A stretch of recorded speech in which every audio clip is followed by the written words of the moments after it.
My name is James Ruggia. I want to welcome you to Backroom Broadsides. Now, obviously, we're doing Backroom Broadsides under a little bit of duress, but with the help of Jocelyn Patrick, the president of the Riverview Neighborhood Association and an expert in computers, we were able to create this situation, and we're actually able to extend our reach so that while we normally have about 20 people in the back room up at Fox and Crows, the Fox and the Crow, excuse me, this time I don't even know how many people we have, but I know it's from a vast geographical area that stretches from my friend Mark Rogers, who's going to read, and he's in Western Mexico on the Pacific Ocean. We have Jennifer Clement from Mexico City.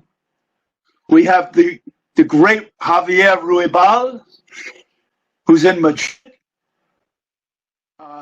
We have John D'Souza, Danny Shai. We have Gabriel Cummings. We have Dawn Ryan from Brooklyn. She's really from Boston, I just found out. We have people from Jersey City. We have people from Mexico. We have Europe is here from Madrid. And it should be a fun night. Our featured reader is Max Blagg. If you don't know Max's work, you're going to know it tonight. It's great stuff. I think of him as a British beatnik in New York City since 1989. He's a great guy. You're going to love it. So before we go any further, I want to introduce my friend Javier Ruibal.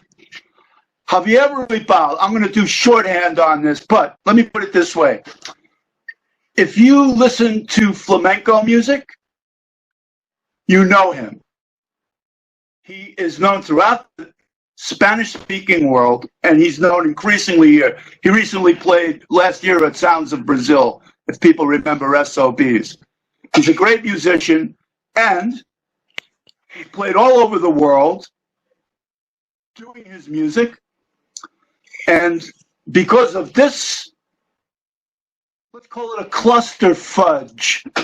Because of this cluster fudge we find ourselves in, and because he's a natural poet from his songwriting, he's a great songwriter, writing poetry. So without any further ado, I want to introduce Javier Ruibal, who joins us tonight from Madrid, although he's from Cadiz. And he's going to do a couple of poems, and he's going to play a song for us, and we'll see how that goes. Javier, senor. Hi. Hi, everyone. Hello, everyone. Hello. I think before to begin, my English is not too good, and so it's impossible for me to spelling to clear in your language. But I'm very happy to try this new Babel meeting between writers and singers, writers and poets. So the first poem that I want to read, it's named "Undress Like This", and en español, "Desnúdate así". Desnúdate así, de esa íntima manera, despreocupada y suelta, como cuando no te miro. Las prendas caídas al suelo, un enredo en los tobillos, caduca piel ya mudada. Admiro en penumbra tus piernas formidables, dos proezas verticales por las que trepar a lengua hasta el jugoso manjar, templo de tus humedades, tibio torrente de ti, para mi sed de amante. Desnúdate para ti, como si yo no estuviera. And would you like that I try to give the English version? Somebody tell me something. I don't hear anybody. Or the next one in cool in English. Cool. Okay. That's cool. I'm dressed like this. I'm dressed like this in that intimate way, carefree and loose, like when I don't look at you. Garments dropped to the ground, a tangle in the ankles, spice already sheath skin. I admire in darkness your formidable legs, two vertical feet to clean with my tongue, even the juicy delicacy, temple of your humidity, warm torrent of you, for my thirst of lover. Undress for you, as if I was not.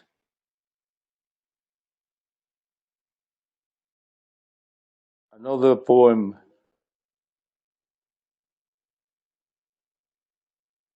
eh,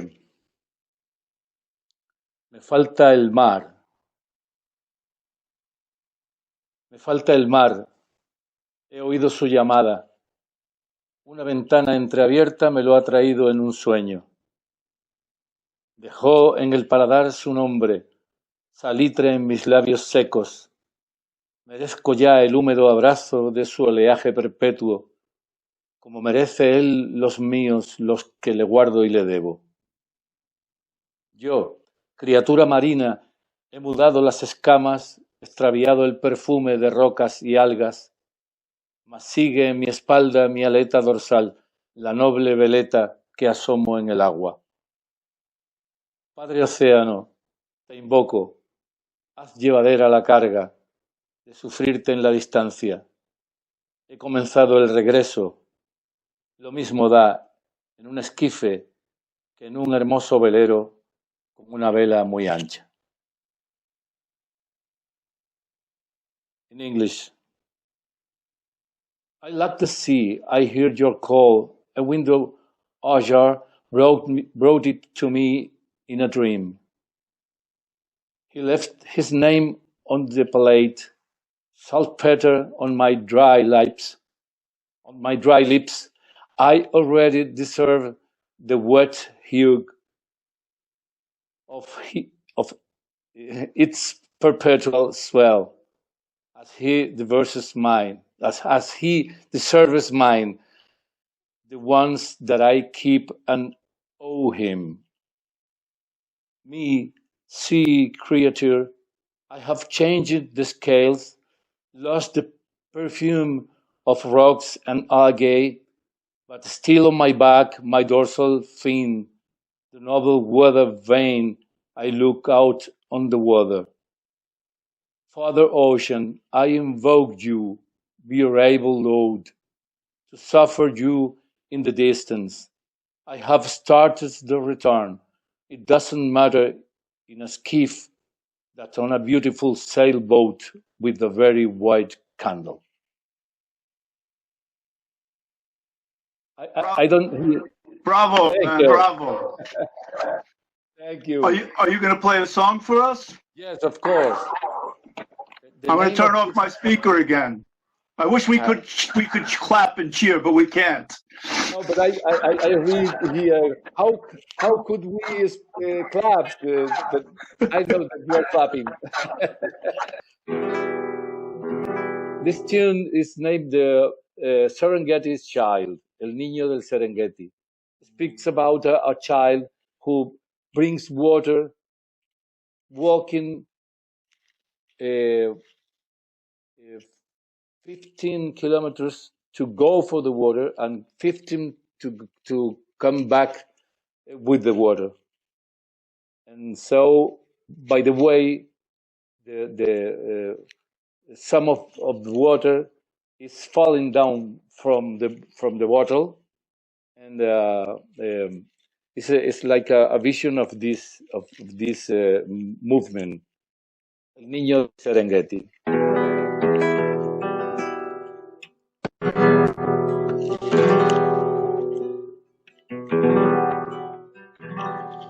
Agua que no has de beber, oro puro que se tira, que por el agua se sufre, se perdona y se respira. Agua que no has de beber, nunca la dejes correr. Y el que corre sin descanso nunca llegará primero al corazón de los mansos.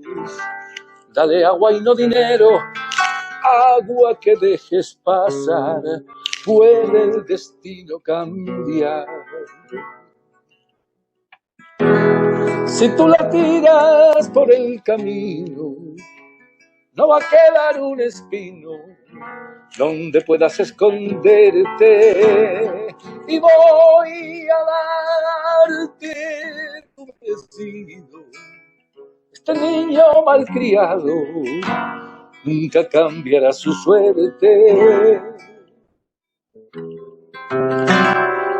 nunca cambiará su suerte, nunca cambiará su suerte.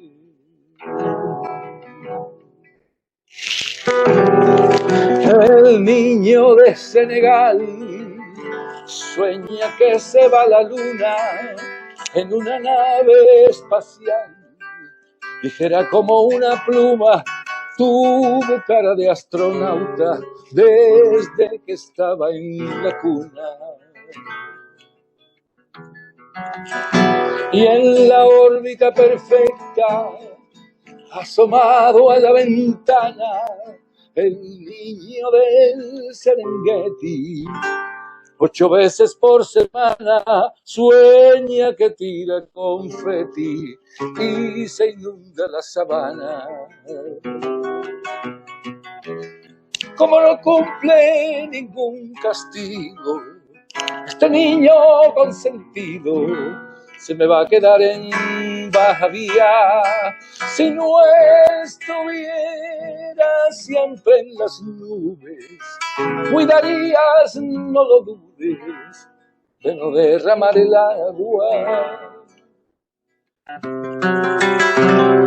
de no derramar el agua, de no derramar el agua.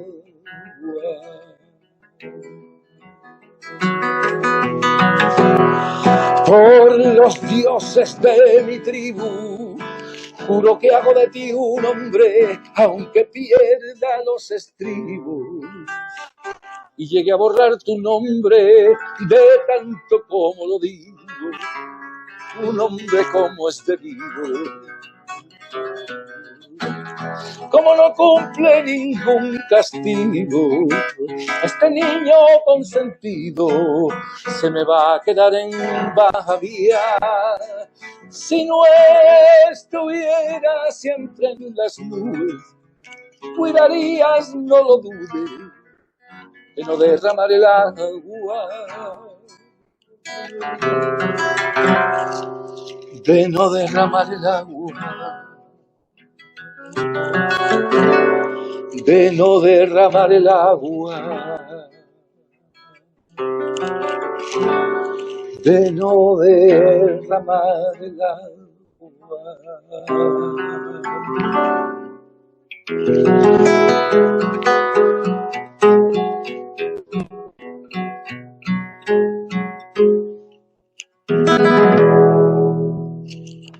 Bravo! Bravo! Thank you so much. Nice. Bravo! Thank you so much. Thank you. Thank you. You're very welcome. Beautiful, man.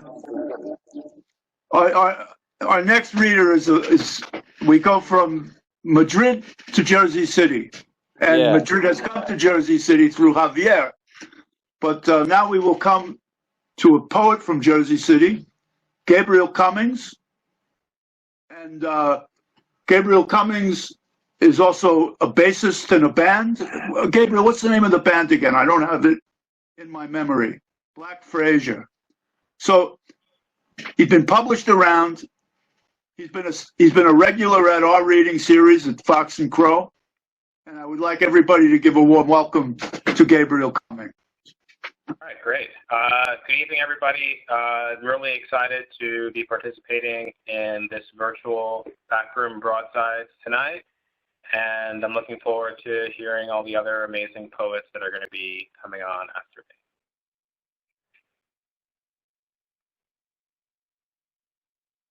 Alabama alabaster attorneys address automatic audiences, antagonizing all authority, arousing adrenaline and abhorrent American arrogance. Mom motivates misanthropic morons, making morphine-mixed martinis more Mediterranean. Metropolitan museums move Michelangelo's Metrotech masterpiece. Method Man muses mass media malpractice, marginalizes mahogany men. Make America Mexico. Make America Martin. Malcolm, Maya y Merengue. Every day, everyone redacts reports, redacts results. ICE investigations intimidate Ismael, Isidro, y Ignacio's illegal island inertia. Inequality inevitably increases isolation. Collusion consumes civilization.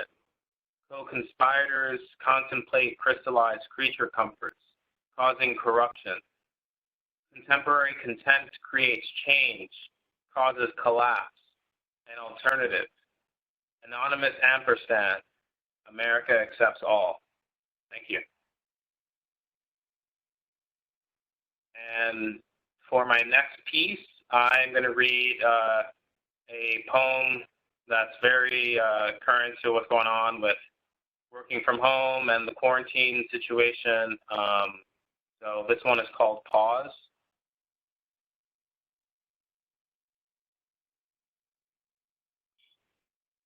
America is now on pause in brick and mortar citadels, repurposed for social distancing. Alone together in quarantine causes gregarious tendencies to be rewired each and every hour. As protection from the coronation of invisible darkness circumnavigating desolate streets. Self-inflicting madness shapeshifts into repetitive cloudless mornings. Watch spring bloom in real time from a small apartment. Once artificial candlelights are extinguished, how many of us remain inside? Reviewing case studies and probabilities, calculating the number of days since there's been cause for celebration. Isolation elevates the daily minutia to guide us through calamity. Smiles arise when stovetop pond bubbles into roaring boil. Chai rooibos tea, routinely poured into a cherished study abroad mug, can stand in for the warm embrace of the sun. Even REM sleep has fused with ESP, total recall of genetic dreams, conversion into metaphysical time machines. Idle neurons become poets, armed with pen and quiver to teleport collective experience. Everywhere and nowhere, all at once. A pause from the New World Order becoming undone. Thank you.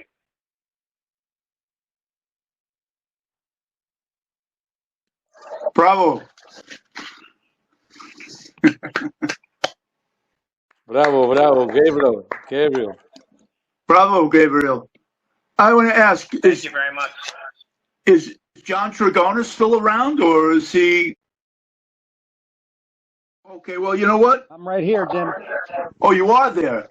Can I introduce you, John? Would you be ready? I'm always ready for this stuff. You're always ready, man. John Tragona, that's the truth, man.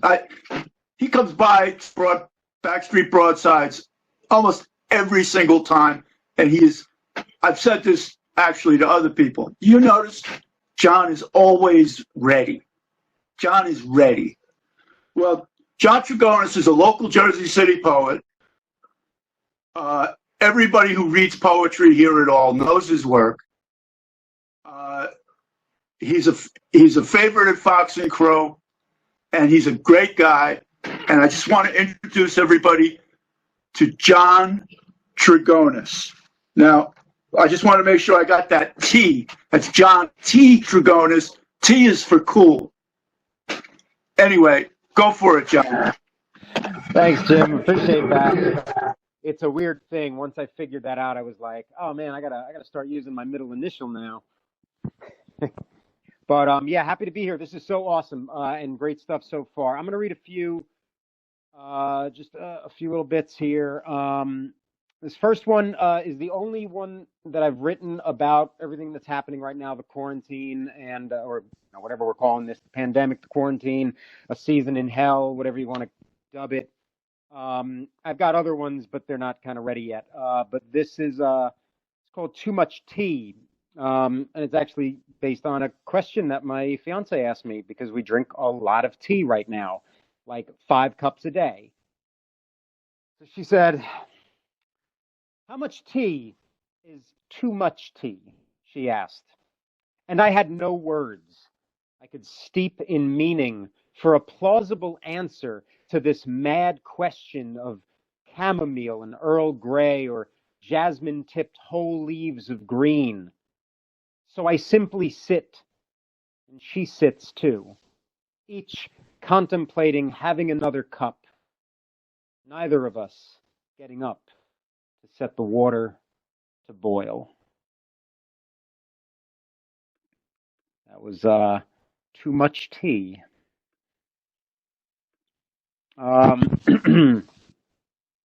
This is an old poem. This next one here is an old poem that I am revamping for this book that I'm finally trying to write and get self-published here. It's kind of a sequel to my poem called Old 89, which is something that I do quite often. So it's got a kind of same feel, but yeah, I'm testing this one out. It's a test drive, so to speak.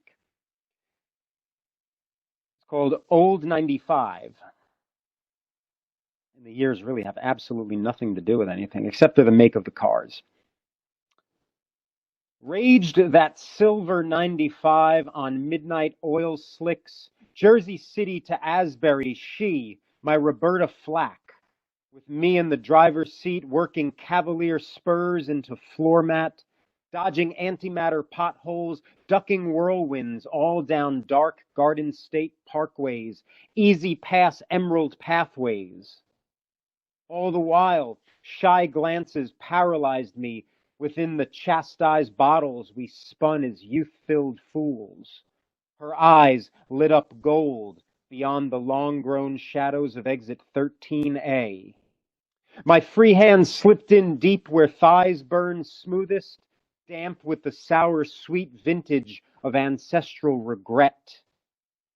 She laughed away my fireflies, dealt a dozen tall tarot card tales of futures retold, and I wondered, out of how many rooms have these stubborn docks stormed away from her?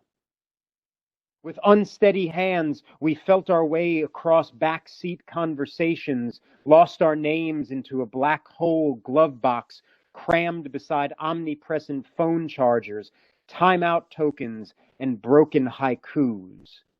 She, ghost poet narcotic, permanent poltergeist of these eternal engine light confessionals, my Saint America, anchored to a pirate's chest, wrapped in long goodbyes, written in reverse. No vacancy for all the shattered second-hand china that welcomed us home to old, replayable wars no more. And I got one last one for you to end on a happy note. No, I don't end on happy notes. This is called, actually, I don't know if this is happy. This is called A Priori. I'm digging this one out. Again, I've been working these old poems and just kind of like rediscovering them. And I saw this and I'm like, oh, it's halfway decent. So even though I can't remember what the word a priori means at this point, I knew what it meant when I wrote it. So it's called A Priori.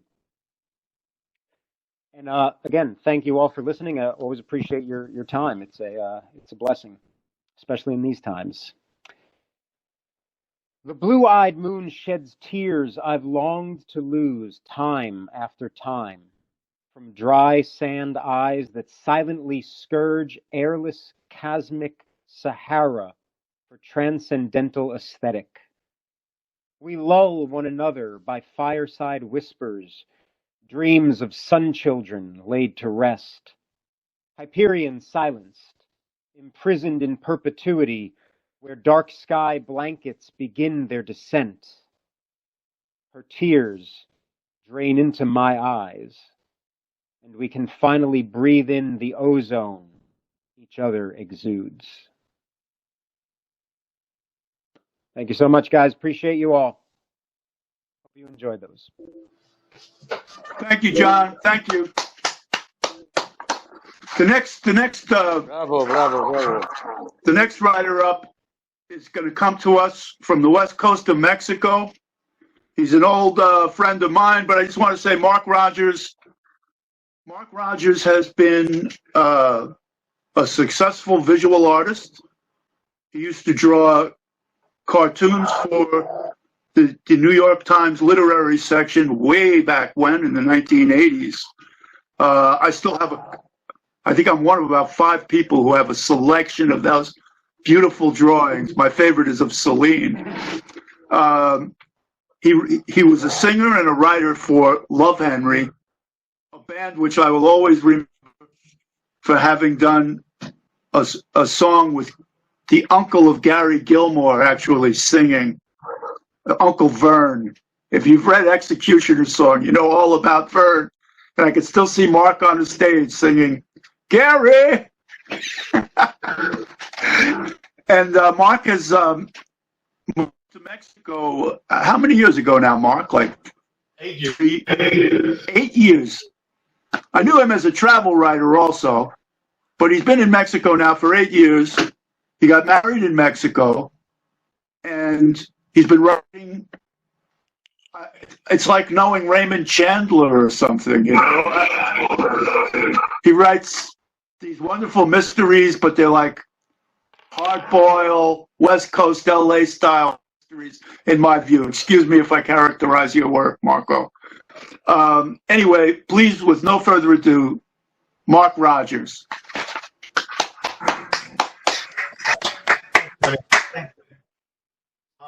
Yeah, my wife is. We moved down here. How's the sound, by the way? Is it okay? Yeah. Okay. So far, so good. We moved down here, bought some land. Yeah, we bought land down here about 2 miles from the ocean, way in the countryside. And okay, and I just had a book accepted by the small press, Cowboy Jamboree, a book called Uppercut, which is, it sounds like a crime novel, but it's actually about years in Mexico and adjusting to Mexico. And one of the things that impresses probably any American would come to Mexico is that animals down here are sometimes treated like royalty, and sometimes they're treated like they're things that they're put on earth just to serve man. And long story short, a wild feral dog up in the hills, maybe a quarter mile or eighth of a mile from my house, had a litter of puppies. And my daughter heard them crying at night. And so I went up there, and this feral dog almost killed me. But over the course of 2 weeks, I fed her, helped her with the puppies, and eventually we had to bring the puppies down to our house because they were one of them died from exposure. So anyway, this is a story about Ray, one of the puppies. It's a prose piece, yeah, and it's from a longer story called Desolation Dogs, but this is about El Ray. In the kennel outside, The 4 puppies are thriving, sleeping quietly through the night, and pouring out of the doghouse whenever they hear our voice. Sophie says, "I'd like to keep all 4. Both know that would be a bad move. Too much expense, too much time, and too much dog shit." My mother, they don't show it. They play, eat like crazy, and chew on my shit. The 2 we're going to keep are a girl pup we named Valiente, an endearing puppy with a lopsided spot over one eye, and a who resembles a Saint Bernard, brown and white over his head. I tried out several names in my mind before I settled on El Rey, the king. I wanted to give him a name to grow into. In the course of 2 months, El Rey and Valiente were growing fast and strong. I could see them apart. Usually they were bounding around the yard together with that look of joy happy puppies have. I was the one that fed them, so I was the magic man, the guy who filled their food bowl twice a day. I remember reading the true story of a sailor who had been rescued in the Arctic Circle, the sole survivor of a group that had lost their way. When they found the sailor, he was starving and close to death. He recovered, but there had been permanent damage to his psyche. He continued as a sailor, but for the rest of his life, he feared starvation. His shipboard bunk was always stuffed with hidden parcels of food, some of it half rotten. His conscious mind knew there was a surplus of food. It didn't matter. He was a man in danger of starving. And I wonder if animals can be like that sailor once they've been starved close to death. Are they permanently marked? Ray was always hungry, and would pounce on his food, scrabbling double time in his bowl until every bit was gone. In between meals, he'd chew on whatever was at hand, and there was always a piece of windblown trash in Mexico, and Ray would eat whatever blew by. Valiente also ate what she could find, but she wasn't in the same league as El Rey. One morning when I was working at my desk, Sophie came into my office, my wife Sophie, and said, "Something's wrong with El Rey. There's blood on his ass. We have to take him to the vet." The week before, we brought him to the vet because his paw was bleeding from a thorn. So I said, "Sophie, give me an hour and we'll go. I need to finish the story." An hour later, I got to the yard. I called El Rey's name. It said Valiente came wagging her tail. I went over and looked around, and I finally found him under the porch in the shade. I pushed him out and saw it was much worse than I imagined. Balloon-like mass coming out of his rectum, the size of a tennis ball. El Rey was forlorn, and his withers looked shrunken. He didn't find the night before. I walked over and I said, "Baby, this looks bad." We went over to the car and set off. In an attempt to reassure myself, I told Sophie about a passage from Green Hills of Africa. Maybe it's not that big a deal. I remember Ernest Hemingway was writing about being in Africa, and he had dysentery so bad that part of his lower intestine was coming out of his ass. Every morning he had to wash it with soap and water and then tuck it back in. Sophie looked out the window, worried. Ray must have eaten something that won't. He's pushing and pushing. We decided to take him to a different vet. Of the 5 vets we've used in Mexico, none have been satisfactory. It's another example of the Rosarito curse. Many people faking it until they make it. The problem is, almost none of them make it. We parked and I carried Ray inside. Sophie spoke in Spanish to the vet, a burly, mustachioed guy with gray hair. He motioned us back to the examination room and I placed El Rey on the stainless steel examination table. He lay weak and scared. The vet took one look at the red balloon protruding from El Rey and shook his head. He said something in Spanish to Sophie, and from the look on Sophie's face, it was clear it was something we didn't want to hear. "Honey," said Sophie, "it came to the ring. Once it comes out, there's nothing we can do." That hung in the air for a second. I asked, "Operation?" said Sophie. "We're just coming out. El Rey's suffering. We're going to have to make him sleep." Instead of sleep, rage, I kept inside.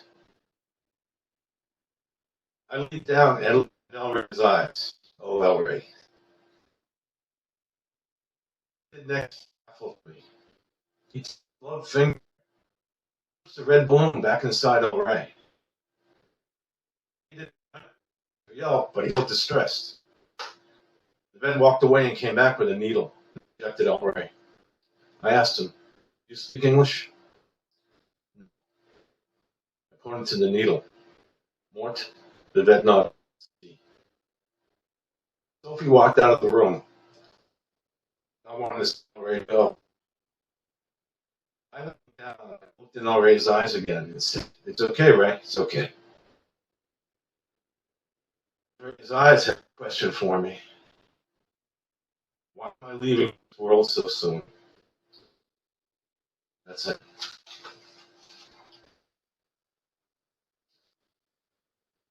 Thank you, Mark. That was beautiful, man. Sorry for that dog.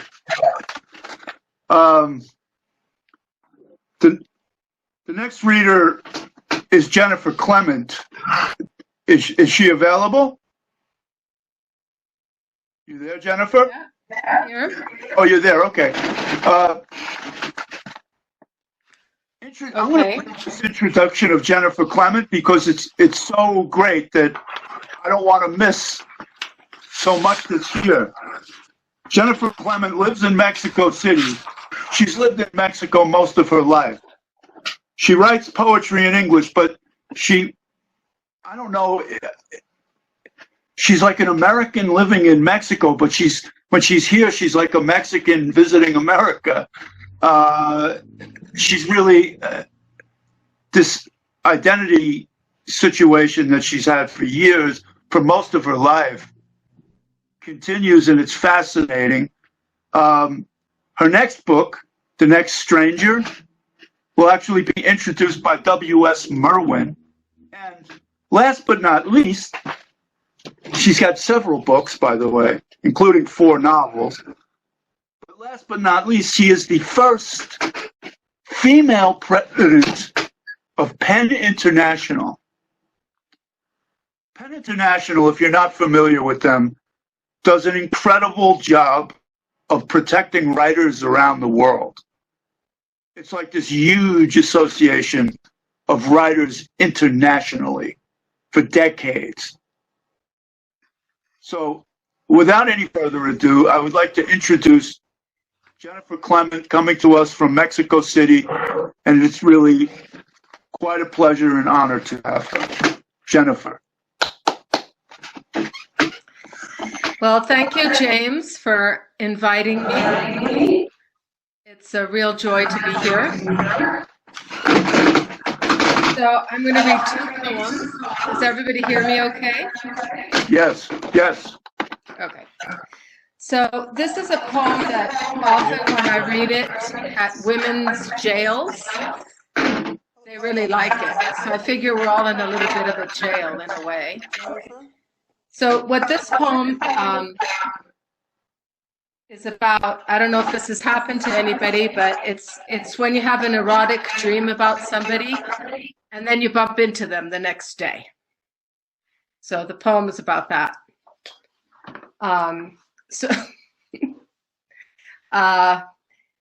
Just a little reminder about, it's called Midsummer, so it's a bit of a wink to A Midsummer Night's Dream.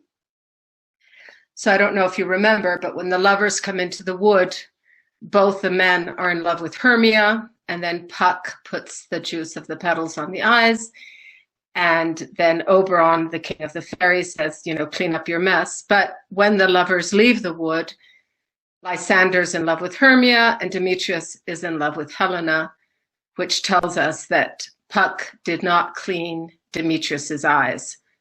So there's a reference to that in the poem. So, Midsummer. In my dream, you had me locked in your jaws, taken by the neck. You said, because in my dream you spoke, I smelled like the plow and scythe, the metal rust-red blade of a gin trap. You tasted my neck, my fur, the soft fur around my paws, and white scut, the sleek, long ears, loin, and leg. You slit open my belly and looked into my body and touched what was not for touch, what was not for the light of dreams, even the light of dreams. In the adulterous dream we fit. I wore your shoes and gloves. You wrapped my blouse around your neck. Your blue tie knotted at my wrist. Our buttons buttoned and unbuttoned till daybreak, till I am the one left, like Demetrius. Puck never cleaned his eyes, to walk out of the wood, still in the dream and forever. When I meet you on Monday or Tuesday, I say, "Good day, sir. Yes, sir. Good morning, mister." And you smile and shake my hand and do not know of the milk you licked off my fingers, fingers dipped in the milk of bed linen. And so the other poem that I'm reading is called Swimming Pool. Here in this pool, I swam my 20-year-old body back and forth all summer long. And today, decades later, I come back, ease in, and I do step into the same water twice. I look for my young self, for the liquid print left at the bottom of the pool, and find her there to say, "Swim with me. You did not know I would be this. And I did not know my old body would swim inside my new body, so full of thirst and forgiveness." Thank you. Thank you, Jennifer. That was beautiful. Thank you very much. You're welcome. Thank you. All the trouble of coming all the way up here from Mexico City and the patience and everything else. And that goes for all of you. Thank you. This requires a certain amount of patience to do this. But I don't know. I think it's very interesting. Anyway, the next poet is, again, another Jersey City guy, but he's actually originally from Toronto. John D'Souza's poetry is probably some of the most intimate poetry I've ever read. And when I say intimate, I mean it's intimacy of somebody really looking closely at the way he thinks, the way he experiences things in his mind. He's very influenced by John Ashbery, Sylvia Plath, and he studied with Paul Muldoon. I want to introduce my very good friend, John D'Souza. John? Thank you very much, James. I appreciate the introduction. You always give the most beautiful introductions. Well, the lovely thing I like about reading from home virtually is I get to pour my own glass of water. All right, James, you can go on mute now. All right, so I'm going to read two pieces. One piece is a prose poem called Togetherness, and then I have a two-part poem. And they're both to do with, the comforts we have when we're faced with these kinds of terrible situations. I haven't written anything about what we're going through, so these are past poems. So here's the first one. It's a prose poem called Togetherness. At the heart of knowledge is a broad and sunny sea of naps. Many predictions are avoided by comforting ourselves with dusk, a kind of washed ink that softens contours. There is also much to be avoided on the complacent landing, where the wood ages gray in the sliding sunlight. Perfect, until we touch elbows with a stalled emotion. The mind isn't just a breeze seen while driving by a wheat field. The disintegration gets held back, admonishing, wait. Others also grapple with ghosts pressing against each breath. These persistent habits get rooted in a mood, like a closed room. What spreads from the corners? What was it we wanted to solve? The mobile twists above us. Color fades again behind a cloud, blinking.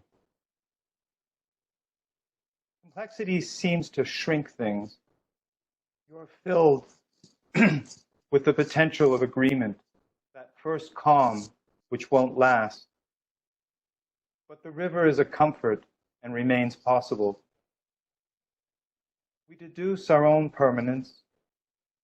What I was saying is just a snippet without you, who makes things lively and boisterous as a Saturday. I'm grateful for these distractions, to not always be assembling the past. This way, there are a lot more butterflies. That one. It's like James said, it's like the wrestlers, they're wrestling without an audience, and you don't get the usual applause or, response that you get live. But I do appreciate everyone who turned up for this. It's really a wonderful thing. And I want to thank, while I remember it, Jocelyn for working to get this together, for all the tech support she did. She really did an amazing job. All right, here's the second poem I'm going to read. And interestingly, it's my brother-in-law, who's my really great friend from university days. So you can do the math on that. We often exchange poems. So he'll send me something, I'll respond to it. We have a kind of notion, it's like Renga. Sometimes they're light and funny, and sometimes they just kind of work in a really nice way. And I think he's on this call. If he is, Ihor Pidhaini, this is for you. The first poem here is the poem he sent to me, and it was sent on February 6th. The poem's called Rain.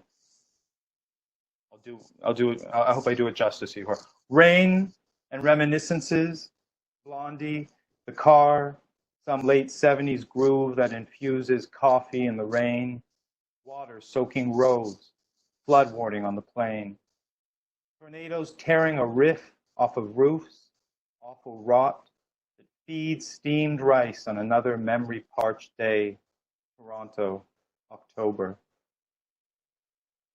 There are many voices, the loud kitchen patron, recollecting a wedding banquet, fried chicken livers and a flotilla of wants, the friends frizzling on, warm morning conversations, the coffee maid borrowed from Britain.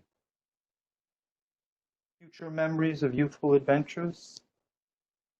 A Japanese host serves as cashier, the silent tapping of my neighbor's keyboard. How old do you need to be forgotten? How old before you are the vampire among the victims? How old before your speech no longer conforms? Your thoughts are stripped of context, your vows creaky and forlorn. Atlanta on a February morning. So that is Ihor's poem, and this is my response. His poem was called Rain. My poem was written 2 days later. It's called Wind. How your words hummed. An old cottage fridge, Coca-Cola, Sky Lake or Silt River. The morning's tea is milky sweet. The oven exhaled banana, cinnamon, vanilla. Taste is that French way to arrange childhood's hide and seek. Can't say I'm any wiser for it, all that talk about reality. So the words themselves, well, those times flatten now. So the people hold the shape of feeling. I begin to miss their tones filling a room, even amongst these new voices, with so many questions difficult to answer. As this now expands out of rain into a snow moon, they wrote.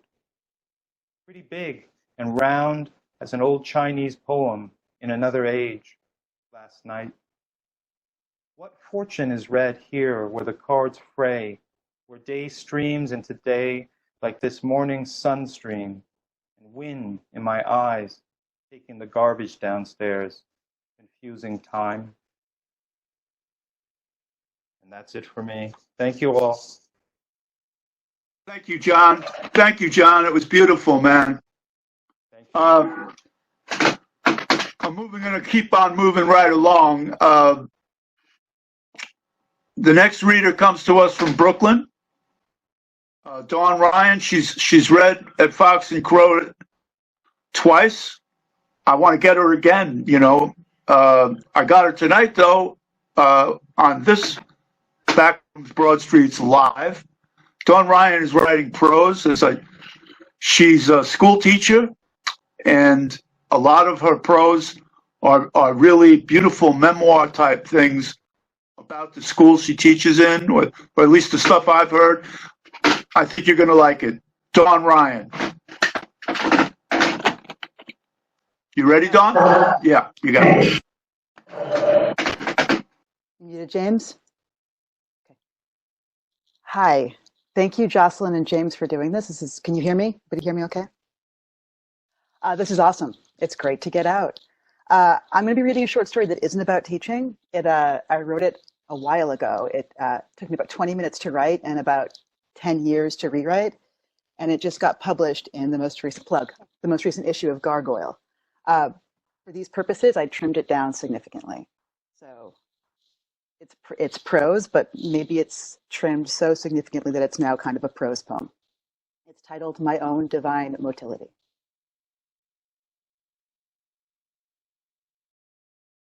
I bundled my few possessions inside a large handkerchief. I tied the bundle to a long stick like a bindle stiff. I was leaving. I stood at the foot of the stairs that led to my mother's bedroom. She had not left that room in many years, and lately I hadn't been tending to her. She'd grown a large dreadlock at the back of her head, and she smelled to high heavens. Ma, I shouted, I'm running away. What? I said, I'm running away. I can't hear you, she yelled. God forbid you come upstairs to see your mother. I walked up the stairs to my mother's room. I needed her to know I was leaving, that she'd have to do for herself now. I stood in her bedroom doorway. I'm running away, Ma, I told her. I'm below in this popsicle stand. She took a long look at me. I had on 3 different flannels and 4 different pairs of pants so I wouldn't freeze. I had 2 extra pairs of tennis shoes hanging from my neck. I must have really been a sight. My mother laughed. You've always been so cute, she said. I always thought that. Why don't you take a picture, I said. She straightened in her bed and narrowed her eyes to get a good look. You could tell I meant business. I know, kid, she said. I know you're mad at me. I know you have to go. Just remember, if you ever get tired, you come back home. Thank you, I said, and I turned around and left. I didn't have just a pulsing in my gut and a deep intuition. I don't know how to explain it. I just always knew I'd be safe no matter where I was. It's not like the way things are now, where there's no such thing as a free lunch. I had so many free lunches. I was able to travel the world. I met a Moroccan outside of Granada, Nicaragua, at the base of the Mombacho volcano. A fellow wanderer, he'd learned to speak English from the Nigerian missionaries who evangelized in his hometown. We filled sandbags together during the day, dug moats. Nicaragua was a very wet place. At night, we bunked in shanties abandoned by the Peace Corps some years earlier. It was at night, while looking up at the stars from a hole in our shanty roof, when he taught me about motility. We are the happy few, he said, who still access the drive to thrash about the universe in search of nourishment. He told me that much of the human world had devolved, become sessile, lying dormant in one place, waiting for the earth itself to move under their bloated bodies. I couldn't help but think of my mother, growing ever distant from her motile ancestors, growing rounder and less agile atop her warped mattress. I wondered if she'd even bothered to change her own sheets in my absence. We smoked hookah in our side-by-side cots. The cold white plumes were said to repel mosquitoes. We talked about our own divine motility. Who's the most motile, I asked him, in all the world? The Australians, he said. They really know how to move. I couldn't sleep that night. I found an Aussie heading to his homeland, and I made myself a useful travel companion. And it was true. From the down under, one could hook up with just about anybody going just about anywhere. I cannot say that the partnerships I forged were always flawless, that certain expectations were never imposed on me, or that sex miraculously came and went without complications. What made perfect sense to me often baffled my companions, and vice versa. This, I learned, was a constant. What I can say is that these people, the good and the bad, showed me places I had once thought imaginary, taught me things about art and literature and the vastly complicated human condition, things that I had never thought to question or even consider.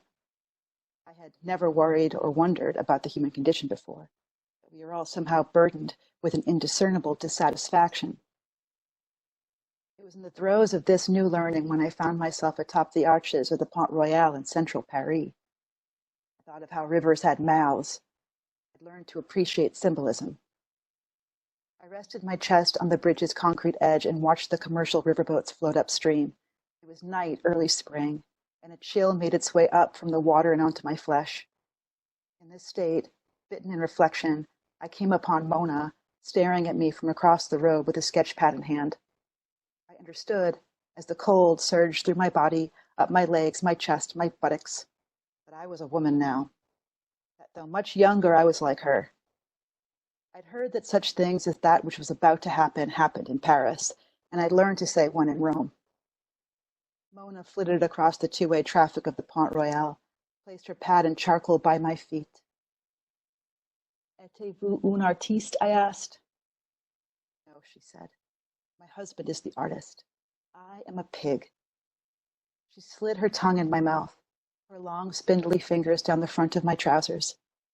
I left an eye open, peered down to see what she'd seen from all the way across the road. All she'd sketched was the river, sharp and angular like a knife. Mona, it turned out, was a very wealthy woman who'd never gone without having her whims satisfied. We had this in common, I guessed, and we became very good friends. I knew from her accent that she was not French, but she would not tell me her country of origin. "I'm European," she'd say, which made me suspicious. She introduced me to her servants as her lover, though she never again touched me the way she had above the Seine. Mona was a very beautiful woman. She had very long hair, and at night she twisted into small braids. The procedure took hours. I sat behind her, she between my legs, and helped. "Tell me about your husband," I said. "Is he very important?" "No," she said. "No, he's not important?" "No," she said. "No, I won't tell you." "You won't tell me if he's important?" "I won't tell you anything," she said. I had begun to notice that Mona was rather mercurial. From then on, she demanded I sleep at the foot of the bed. The bed was large enough that I didn't mind. I'd learned from a servant that her husband was indeed a famous artist who was best known for his series on Gorgons. This made sense. Last night with Mona, I was awoken by a strange prodding at my bottom. I turned to see her hovering above me, eyes yellow and lit, her hair a mass of sleeping snakes. She was checking my temperature. "I never had a daughter," she told me. "Do you think I'm your daughter?" I asked. "No," she said. "I think you're sick." She pulled the thermometer from my bottom. "Well?" I asked. "You're fine," she said. "Want me to check you?" I was under the impression this was a thing one did in France. Of course not. She slipped beside me under the covers and stroked my hair. "Tell me how to betray you," she said. "I must know." I blurted the first thing that came to my mind. She told me lies. "Oh, sweet girl," Mona said. "I've only told you lies. Name another." I sort of suspected. "I don't know," I said. I nuzzled my nose between her cleavage. "I can't think." When I returned from the patisserie that afternoon with 2 armloads of baguettes, I discovered she had locked me out. An envelope addressed to me was taped to the wrought iron gate that led to the entrance of her home. I opened the envelope. She'd written me out a bill for $100,000. At the bottom, she'd scribbled, "Pay up." She was in one of her moods, and I'd had it with her. I placed the bread by the gate, flipped the envelope over, and wrote, "I hope you find what you're looking for." I made my way to town, sat for a glass of Burgundy, and pondered my next move when a woman my age approached me. "She thinks you're a masochist," she said. "Who?" I asked, though I know who she was talking about. "My mother," the woman said. "She wants you to grovel. She'll take you back. She wants you back." "I'm no masochist," I said, and marched back up to Mona's gate, huffing and puffing the whole way. I took the envelope still taped to the wrought iron gate, marked out the note I'd left, and wrote instead, "You've betrayed me. I hope you never find what you're looking for." I drew a heart with a zigzag down the center to illustrate the pain she'd caused. I wanted her to know how important she was to me. Mona suffered strongly from what I suppose is what we call the human condition. We suffer it alone, unless one is a sadist like Mona. I picked up one of the loaves I'd abandoned earlier, bit off the end, and went on my way. I thought of our first encounter. and how incredible I'd felt in her hands. I thought about betrayal and how it must always come as a surprise, otherwise we prepare ourselves for it. Perhaps due to my limited education, these new revelations about the human condition did not affect me existentially. I did not grow morose. Instead, I became sentimental, spiritual. I reflected on my experiences. I thought about my mother, and I longed for something familiar. I decided to head back home. My old street spooked me. It was autumn time, and the large oaks had shed their leaves all along the sidewalks. I remembered this from childhood, how adults always commented on the beauty. I had never found the trees beautiful. Many people would travel to my hometown to see this natural wonder, and I would pretend to appreciate it, but autumn was my least favorite season. I thought about my unconscious motivations for returning home during my least favorite season. I was mature now and thought about these things. I arrived at my front door. I did not feel entitled to enter. I knocked, though if I knew my mother, she would never descend the stairs to answer. I was surprised when the door opened. A short and swarthy man stood in the frame and eyed me curiously. I could hear the announcer of a soccer game on the television shouting in Spanish. "Donde está mi madre?" I asked. The man looked me up and down and then shut the door in my face. My mother was not there. I thought I might cry. I sat on the steps and moped. The short and swarthy man did not like this. He came outside with a broom and he shooed me away. "Mama, Mama," I shouted, though she might still be in there. I couldn't imagine another person in her room. I couldn't believe she'd left. She had explicitly told me that I could come back when I was tired, and I was tired now and with nowhere to go. I guess that was the day I understood my own dreadful fate. To never be in one place long enough to know what it is to belong. Depending on my mood, this life was a profound gift or a terrible joke. Who knows, though? Perhaps it's time I went and found that woman.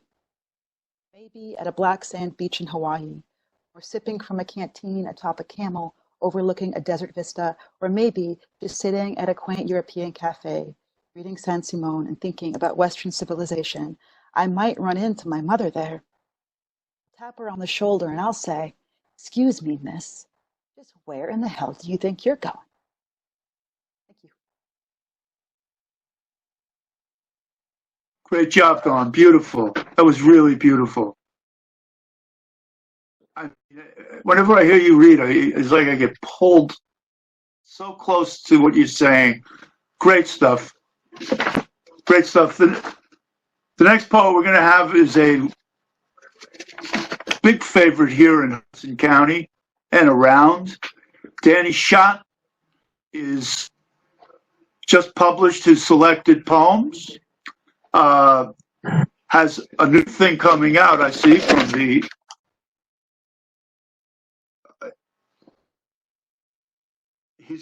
he's editing Red Fez magazine online, and he's been a frequent reader with us, I think 2 or 3 times, Danny, I'm not sure. Anyway, please let me introduce Danny Schott. Thank you, Jim. It's a pleasure. Can you hear me okay? Okay. This is probably the first and only time you're ever going to hear this poem in this form because it's an unholy mess. It's called Hope. An open letter to posterity from a minor poet of the 21st century. Moondog said it long ago. Bye, bye, bye, Manhattan. So long, Steve Delachinsky and Steve Cannon. Grassroots Tavern and the Carnegie Deli, St. Mark's Books and Sidewalk Cafe say adios to living in a zip that starts with 1. Can we hope again to afford a Yankees game, a Broadway play, or a taxi ride across town? Have all the people gone? What can we say about hope when there isn't hope? We can say it's time to get to work, to clean up the mess we have left our children and our children's children, as well as our parents' generation, so we are seen in a kinder light by history and any God who takes an interest in the daily lives of humankind. We must retrain ourselves to look for the good in fellow humans, not just mistakes and moments of weakness. We need to remind ourselves the measure of life is the journey undertaken, not the rewards we accrue at any given time. We as a species can still achieve wonders when pushed, and we are pushed in ways not seen in generations. We need compassion and community action while living in isolation and distance by necessity and choice. The screens we're addicted to offer little solace to the lonely mortals we've become, in spite of our strength as social creatures who once upon a time enjoyed each other's company. Time passes like clouds through a sleepless night, haunted by fever dreams of those we've left behind. The sirens passing by the front of our house, as common as the chirping of the birds in back. The morning news infuriates because we know our president is ill-equipped to deal with a crisis that wouldn't be as bad if he wasn't around. Let us acknowledge the quiet voices as well as those who command our ears. Our shared language is a beautiful creation, not to be sullied by political doublespeak, the overuse of adverbs, or the ever-evolving jargon of hate. Let us celebrate the skilled and unskilled workers who save our lives by restoring unions that protect workers to their rightful place in American society. Everyone I know is in the process of losing someone dear to them. I wake up every few hours with my chest beating, wondering who's next. Every cough is not the end. Every breath precious. A walk outside the house should not be occasion for an argument with Caroline, who I hit last night in the middle of sleep because I dreamed she was trying to steal my breath away. I've caught up on reading back copies of The New Yorker and know as much about Bolivian politics and Fiona Apple's mental state as I'll ever need to know. My neighbor, a kindly woman, is shouting at passers-by, "Wear a mask, don't be an asshole." I have phoned my teacher friends and empathized with the conundrum of online teaching one's students while schooling your own children home from school. We have come to learn that quarantine is not a romantic proposition. The opposite of hope is despair, with fear as a catalyst favored by badly coiffed demagogues and their shady minions. Our survival is unsustainable if we dread each other, though right now we must protect ourselves from each other by distance and social responsibility. Facebook nostalgia may serve as balm, but hope is the only cure. Because without hope, none of this matters. Without hope, none of this mattered. Thank you. Thank you, Danny. Are you done, Danny? I'm not sure. I'm sorry about that. Danny, that was pretty. That was pretty rude, man. I mean, anyway.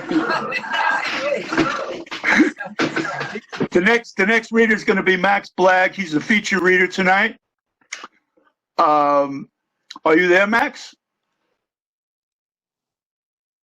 I think we may have lost our feature here. Is our feature reader there? Am I here? Yeah. Oh, there you are. Max Blagg, everybody. He's been in New York since 1971. He's originally from England. He has 4 books of poetry. He works an awful lot with visual art as well, with other artists. And please let me introduce to you Max Blagg. Thank you, Max. Thank you, James. It's good to be here and in Barcelona and Mexico and New Jersey at the same time. I'm going to start with a couple of short little prayers to the gods for this hideous virus to move on to a different planet, probably Pluto. So this first thing is called Equinox in a Different Spring. Spring approaches with its 2020 vision, and we call on the sun to burn the virus down, call on the gods for a break in the case. Mass citizens wander in empty streets as sun lifts shadow from the trees and feeds its heat into Finn Square, on whose ragged edge a rose has risen early and bold, waiting for the season to take hold. The brief blue day is under sail, despite this mutiny on our bounty, a congregation of pristine moments still loaded with the bountiful minutiae that drive our lives along. Well, actually, I wrote that a little bit before this thing really took hold. Here's a second prayer to hopefully move it along.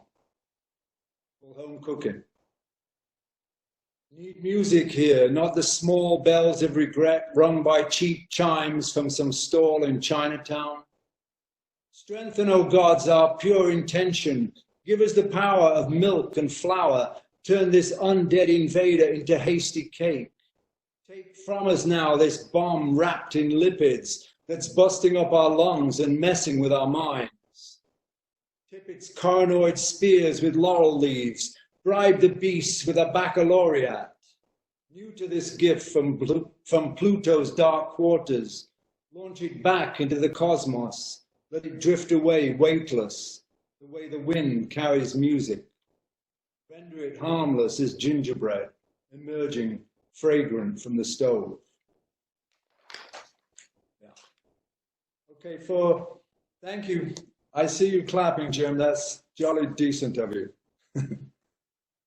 This now I'm going to read is an abbreviated version of a small book called Walkabout NYC, and it's my impressions of walk following an artist friend's first delineation. He made these sort of Wi-Fi maps, and in order to write about them, I followed his trips.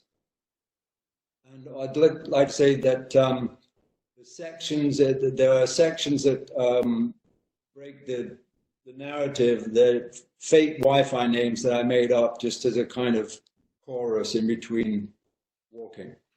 So take a walk with me now. Starting from Center Place at Grand Street, the gun sign Ouija photographed is long gone, along with the firearms dealers it once announced.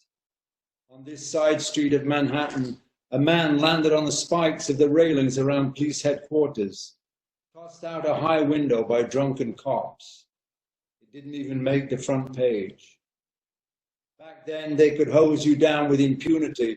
Now, at least, we get some of it on film. Those cops are gone to cemeteries in Queens, railings melted down for artillery shells. Supermodels live there now. And across the street, looking north, 400 Broome is a college dorm. In a previous life, the building was an evidence locker, cluttered with drugs and weapons, the tag on a blood-stained hammer describing in clinical detail the end of a life. Massive quantities of confiscated dope from the French Connection case were replaced with sugar and cornstarch. The theft was only discovered because insects were forming long lines to feed on the switch bait, by which time half the city was on the nod. Who lives here now? Purple Haze, Jezebel, Luigi, Extreme Pubic, Temple Fong, Kiki of Broome Street, Mango Mama, Mandalay, Haiku Stew, Another Green World, Little Mouse, Mustache, Scratches, Moribund, Musclehound, Star 80, El Bordello, Brass Eye, Jackie Ho.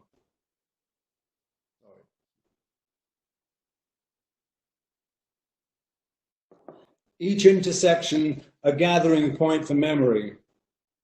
Criminals were hanged and buried at the crossroads so their bodiless souls would not know which road to take. Lives in cities are lost in so many ways. Slapped down by buses and cabs, sliced by knife, stabbed by dagger, split by axes, crushed by elevators, jabbed with ice pick and contaminated needle.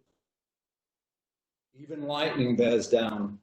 That boy on a Soho rooftop, cavorting in a summer storm, unwittingly called down the Lord of Thunder, an electric light concealed in a passing cloud. 4 iced him in mid-step with a single bolt to the head. Men struck by lightning outnumber women by 70%. It's the iron in their blood, testosterone calling down ionic surge of heat and light, a terrible bang, and your shoes explode as the electricity emerges from your tailpipe, having fried your insides on its furious passage through your mortal frame. That final sip of tequila still buzzing in the thorax. and gone again, back to matter or no matter, drawn up to heaven on a bolt of light, an electric hook. June the 3rd, 1968. Guns and gunshots in Union Square. Valerie Solanas, bright-eyed and raving in her plaid newsboy hat, crossed the park and sat on a bench, reread her manifesto for cutting up men, then went up to the 6th floor of 33 Union Square West with a .22 pistol in a brown paper bag.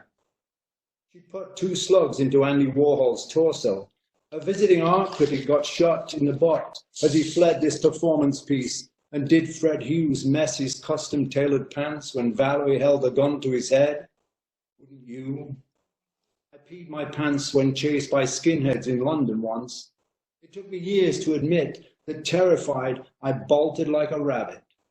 They didn't catch me in Charing Cross, and Fred was spared in Union Square when Valerie's pistol jammed. Andy survived, maimed for life. Later, Larry Rivers filmed the scars for his movie Tits, a seedy exploitation of the breast that played for months at the Bleecker Street Cinema. An Avedon photographed Andy's chest looking like the surface of the moon. Alice Neal made a more tender portrait, and Lou Reed wrote a poem about Andy's body that was published in the Paris Review. Valerie went to jail and never retrieved the play that made her gun crazy in the first place. Who lives here now? Gun-shy, jippy-jappy, French leather, digger maid, moral tissue, upskirt, Bergdorf, toy boy, Draculator, common one, turkey baster, tarantula, eyewash, slappercracker, brain fry, jaundice, and jaundice. Light floods over the low buildings of the square from all directions, illuminating the sanitized park, where old Methodians used to gather on damaged benches, nuked by their meds, memories of high-grade heroin crawling through their blood like snakes. Skateboarders hit it now, the crack of custom boards giving innocent citizens whiplash. At 17th Street, 4 cop cars equals 100 well-dumped donuts. In the Green Market, the dirt on the rutabagas and the celeriac was a murky black, as if they'd been cultivated in industrial waste. Ruddy-cheeked farmers must be compelled to explain why their spuds cost $2 a pound. Market prices adjusted to snare the young ones sweeping through Whole Foods, waving credit cards sharp as knives. It's our New York now, abuelo, they snarl, when some grizzled hipster starts up about the old days, how we were here before the flood, dancing in lofts as big as stadiums, cracking heads on Chambers Street, lying down with dogs in Chinatown, running rings around the midnight sun. The light is sharp as a butcher's blade in Union Square today. Prussian blue like an Austrian's eyes, or an Yves Klein, no relation to Klein's on the square, where Ted Berrigan and Joe Brainard fondle soft sweaters and plump rumpled skirts on their way to poetry. Both those poets gone too soon, one from narcotic tribulations and the other taken by the plague that swept through our beautiful youth through the 80s and beyond, a wound that does not close. At the foot of Park Avenue, fake limos unload undernourished models outside another boutique hotel, a step away from where Max's Kansas City once punched holes in the night. Serious artists in drunken intellectual clumps up front, making plans to extract oil money from the Schlumbergers. Jackie Curtis and Rene Ricard shrieking in the back room, dispensing pass and fail cards to the hip and the lame. And Candy says, I've come to hate my body and all that it requires. Who lives here now? Half Cat, Slim Jim, Aliulia, Brimstone, Fake Money, Jockstrip, Infused, Fat Freeze, Panty Handler, Firehole, Reckless Eyeball, Wheat Me, Knuckle Bucket, Nipple Tweak, Winkle Picker, Apple Cider, Typhoid Mary, Holy Moses. How's it going there, all right? I can't hear a thing in space. St. Mark's Place and 3rd Avenue. Lurking at the bookshop. thinking about the Five Spot, a jazz club gone long before I arrived here with nothing but Frank O'Hara's lunch coins in my pocket. They explained everything about New York then and now.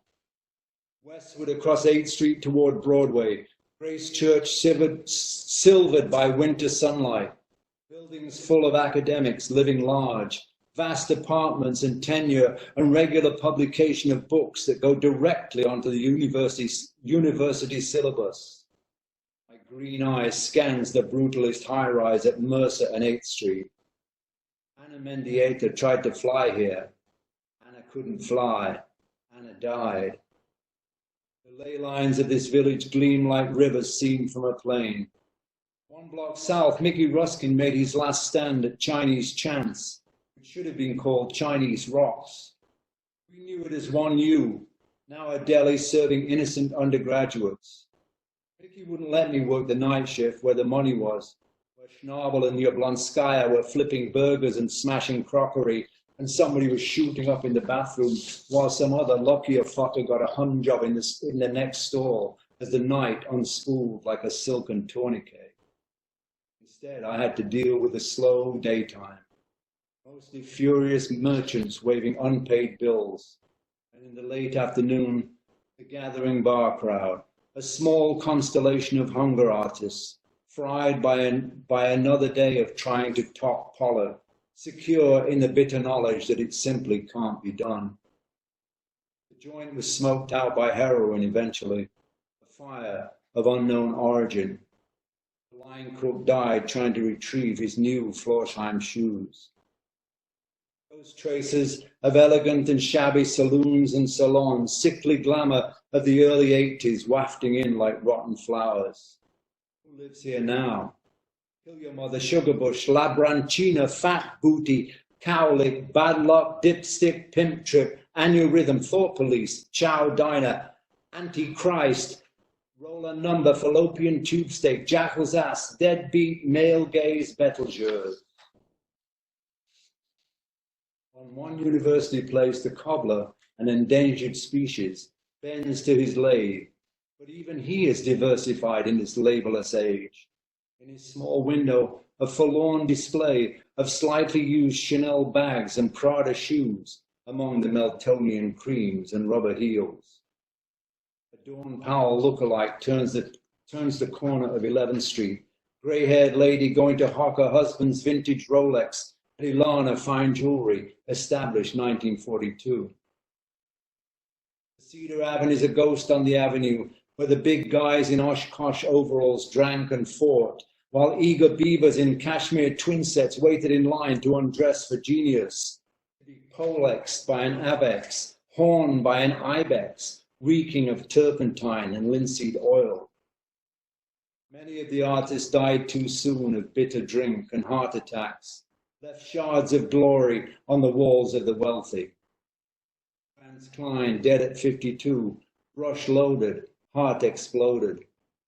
The real Dawn Powell was a friend of Klein, and at his funeral she watched as the hungry women measured their stature by the size of their Kleins and jockeyed for pole position in the front pew of the fancy uptown church from which the corpse was then dispatched, pursued by a cortege of wannabe widows, while strong men wept in the streets, important in their grief, as Powell phrased it. Up Broadway now to 23rd, where the Flatiron glides north, terracotta sails undulating in the wind as it tows Fifth Avenue and Broadway in its wake. 23rd is a crosstown double-wide running out to western skies. Kenneth Patchen said, 23rd Street runs into heaven. Chelsea's red brick walls at number 222, still wrapped by black lace balconies, echoes of 1,000 barely remembered parties filled with laughter and breaking glass, littering the broad staircase that runs all the way to the starlit roof where serpentine dancers once gathered at dawn to welcome home the white goddess. Clouds of intoxicating smoke perfumed the hallways, and the French girls who waited so patiently for Johnny Guitar in room 909, Babette, Chouette, Katrina, Abyssinia, pale junkie arms raised up at twilight, invoking the ghosts of electricity still surging through the building. Eager developers come and go, cursed and dismissed by saints and witches. They will have to tear the place down to the bone to flush those gaudy spirits embedded in the woodwork and the stone. Who lives here now? Tumbril, female trouble, Rumpelstilts, well-built, elder-buried, flat-top, Ginsling, Quisling, Walter's Mittens, Double Bubble, Dumpster Diver, High Fiver. At 26th and 5th in 1989, at a nightclub called MK, we held a Viking burial for Cookie Mueller, undone at 40 like so many of our crew. Saluted her with noise and tears and roses, launched a funeral boat and refilled our powdered noses. 30 years now in the country of the dead. In Madison Square Park, a low-slung sun strikes the golden tower of the National Insurance Building. Their motto, the light that never fails. Delicate skeletons of wintry trees remain in shadow. February, distant promise of spring, each day reaching twilight in mid-afternoon. At a little church around the corner, someone is praying for someone to be healed. A few steps on, where the number 291 should gleam in polished brass, Stieglitz's gallery disappeared, the building gone, erased, and raised again in glass and steel by architects with degrees in grandiosity. And this is the last section from abbreviated thing. So now we go downtown to number 2 Rector Street, where the next walk begins. At number 2 Rector Street, an office cleaner murdered here, stalked and killed by a maniac, has laid her shadow on the building. Across Trinity Place, the namesake church, surrounded by temples of commerce, offers no salvation. By the World Trade Center, carrion eaters earn a living from the dead by hawking pictures of 9/11.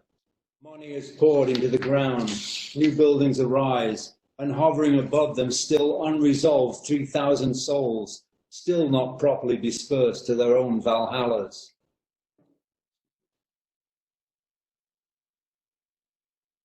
I was walking my daughter to school that morning, PS 234, 500 yards north of where the first plane went in.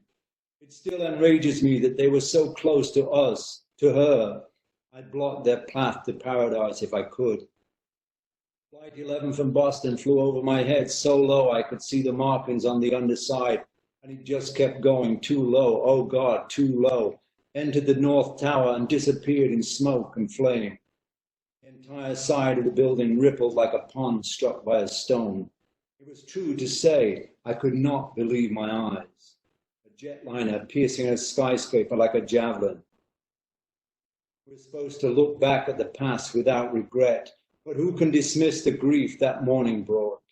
And the years since, hideous old white men executing the persecution and destruction of Iraq, of Libya, the unnumbered dead who won't see this blue sky today or feel the rain tomorrow. And it's gotten worse now, of course. Greenwich Street, 1981. The neighborhood empty as a Ballard story when we moved in. A deserted motorway to ride bikes on, art on the beach with a soundtrack by Dickie Landry, Gretchen Langhill, Marco Ferreri filming his fake gorilla in the dunes. 40 North Moor, a quiet blue-collar high-rise distinguished only by a poodle plummeting from the 30th floor, flung by a raging boyfriend, and duly added to our compendium of defenestration. This garage on Greenwich used to belong to the FBI, always filled with fake cabs, ambulances, bread trucks stuffed with recording devices to document an endless stream of witless gangsters mumbling about macaroni and cannoli. Take the cannoli. Who said that? Not Tony Soprano, but he lived across the street, art imitating life, which keeps showing up. Here, for instance, posed like a Helen Levitt portrait, 3 girls playing hooky, smoking cigarettes in the freezing street. One of them the daughter of an old friend. Last time I looked, she was a tiny seal shimmering in a summer pool. Who lives here now? Wishbone, shoe fly, king creep, slap top, French kiss, bitch slap, lupus rex, curmudgeon, Gus Grissom, Shadrach, Meat Shack, Mortimer Snurd. Across canal and continue north, passing the remnants of a row of small houses. Jeff Hendricks' home, a museum of fluxus beauty. Lawrence Wiener's words inscribed across the lintel, water spilled from source to use. Next door, a store dedicated to cookbooks, some written certainly by Elizabeth David, who probably ate mushrooms with John Cage, or should have. The cooking instructions are random and casual. Take a handful of butter, grind up a dozen hermit crabs. She pokes fun at Marinetti's critique of pure pasta, which makes me hungry, but this long stretch of Greenwich has nothing but the UPS building, flat and low, moving goods and packages day and night. I walked Jem the Saluki here in another life. We'd rented 2 floors of a brownstone on Van Dam Street, 7 rooms for $300. Along Hudson from Van Dam, the hound dragged me daily behind him, dreaming of deserts filled with gazelles he would take down in his long jaws. He ran after cars and one finally caught him. At Morton Street, acres of new glass rise above the waterfront, where lines of empty trucks once parked, animated at night by dozens of copulating bodies. Peter Hujar's photographs caught the cool menace of the Lower West Side in the seedy, sexed-up 70s. The half-demolished piers and deserted cobblestone streets, men moving through pools of sodium light, looking for more than just a kiss as a fatal virus leapt from one to the next, carrying beauty off long before its due time. Last block to Christopher Street is solid granite and brick. Church and school and the old post office with its curving corners, red as a Hopper painting, mortar cured with a mason's pea. The postmen long gone on their appointed rounds. Now the young and the restless pace its tasteful interiors, filled to the brim with Adderall, mid-century furniture, blameless art. At 11th and Hudson, Dylan Thomas staggered from the White Horse Tavern and tumbled senseless in the street after 18 shots of rye. Someone helped him to St. Vincent's, where he sank down and drowned in the Whiskey River. His last words, allegedly, "It's not my round." They've torn down that hospital too, replaced it with $5 million townhouses for offshore investors, Russian oligarchs. Let the old bohemians expire in their walk-ups. Nothing sacred, everything remembered. That's the end of that, Jim. Okay. Thank you, Max. That was beautiful, man. I'll tell you, we've all been locked up so much, and to hear you walk around New York City like that, and for your thoughts to just happen as you were walking down. I don't know how many times I walked down 23rd Street and I saw those western skies that you were talking about in there. I know exactly what you're talking about when you say I'm actually from those western skies of New Jersey, and now I'm living under all that blue. But I want to say thank you very much for that, and thanks for featuring tonight. And if I may, I'd like to thank everybody. We had to use a lot of patience tonight. We had to work like you don't know if somebody's clapping or not.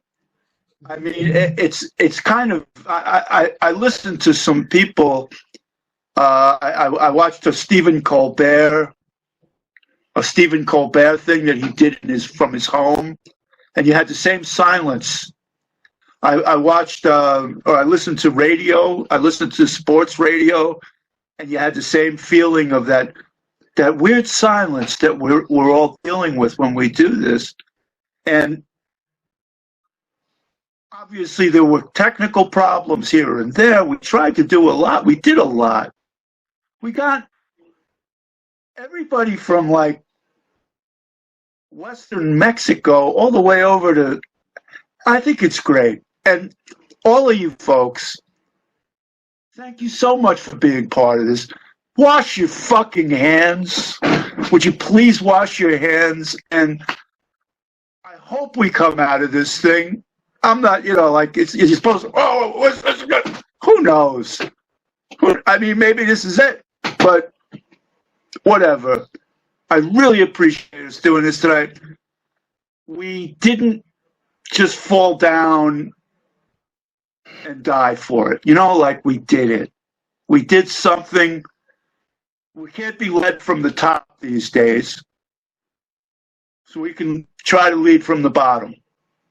I mean, what you were saying about before about 911 and Bush and all of that.